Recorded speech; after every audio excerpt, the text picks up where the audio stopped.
The crossroads of life. What do we mean by that terminology?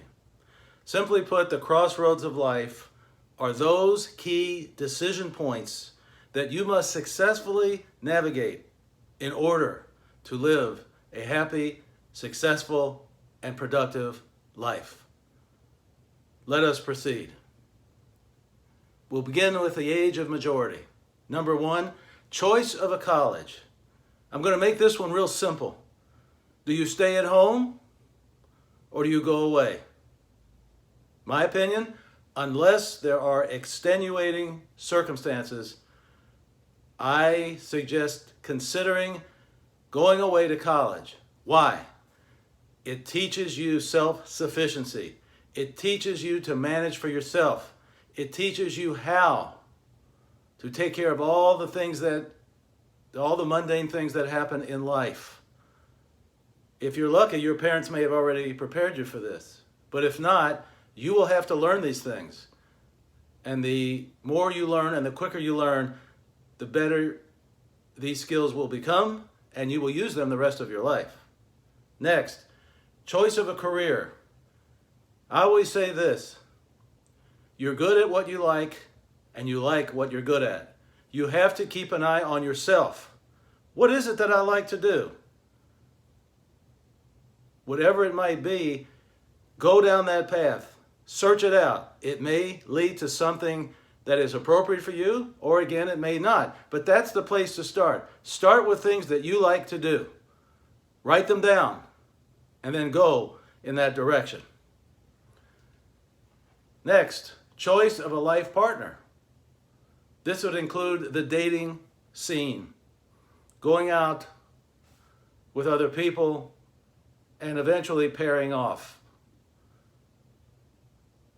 This is a make or break situation. The right partner can add immeasurably to the joy of your life, but the wrong partner is trouble and can cause a lot of heartache. Be very careful. Date as much as you need to date. Learn about as many personalities as you can. And then choose a partner that you think will be the best mate for you. Decisions as to whether to bring children into the world. Everybody thinks that this is a natural, that everybody wants children. It's not true. Some people don't want it for a variety of reasons. Maybe they don't have the financial resources. Maybe they don't feel they have the psychological wherewithal to rear children. There could be many reasons, but the partners, the potential parents, if there are going to be any, have to make a decision and stay by it. They should be on the same page. Bring children into the world or don't bring children into the world. You also have to remember that rearing children is not cheap. It is a very expensive proposition for 18 years. Choice of decisions you make in your career. Do you stay where you're working at, or do you go somewhere else? Are you satisfied with what you're doing, or do you change to something different? Do you get more education or schooling? Do you go to trade school? All these decisions are important so that you will have the most successful career life that is especially designed for you. That's the thing, for you. Choice of friends. Friends can make you or break you. Friends can be of great help to you, or they can be of hindrance. Friends can be a great source of excitement, a great source of encouragement, and sometimes even better than family, I must say. You got to get to know people. Meet as many people as you can. And then decide on who your friends will be. You'll know if you'll feel comfortable with them and they feel comfortable with you. It'll be obvious. Choices of being married or staying married or divorcing. We know that there are quite many divorces, 50% divorce rate. What do? Obviously, the best thing would be if at all possible, to keep the marriage together if it's salvageable. Some marriages are not. They've gone too far astray, and there's nothing you can do about it. I advise that you select a counselor that you trust and see if it can be worked out. Because divorce is expensive, and divorce, if it can be possibly eliminated or avoided, is probably the best thing. However, in situations of abuse, physical or psychological, there is no need to subject yourself to that. That choice is very clear. What do you do when the last child leaves from home? Children often can become a buffer between parents, and it exposes some of the rough spots that parents may have. But when the children is gone, when the buffer is gone, the parents have to look at each other all the time. What will you do? Will you downsize? Will you decide on another place or another career?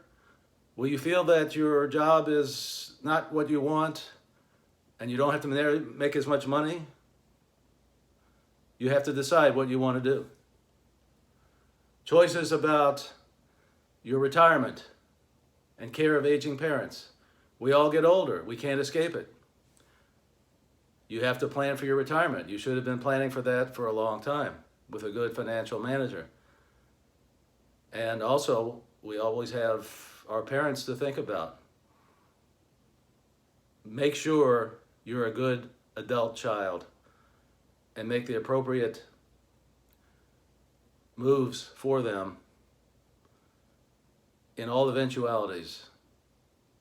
They might get sick. As we know, as people get older, they have a greater chance of getting sick. They may get Alzheimer's, which is another horrible proposition, but it's something we have to face. We have to be ready and act to come to the aid of our parents, because now we are their parents and they are our children. Life is funny in that way. And finally, decisions regarding our legacy and our mortality. We realize that we're not going to be around forever.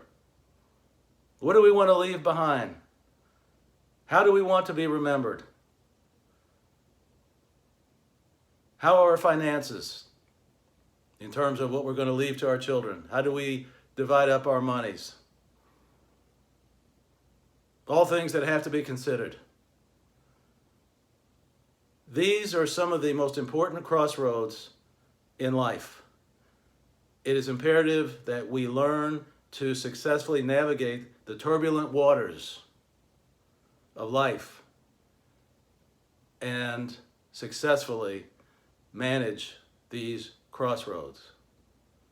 Ladies and gentlemen, as always, I remind you, drink and drink abundantly from the fountain of life. See you next time.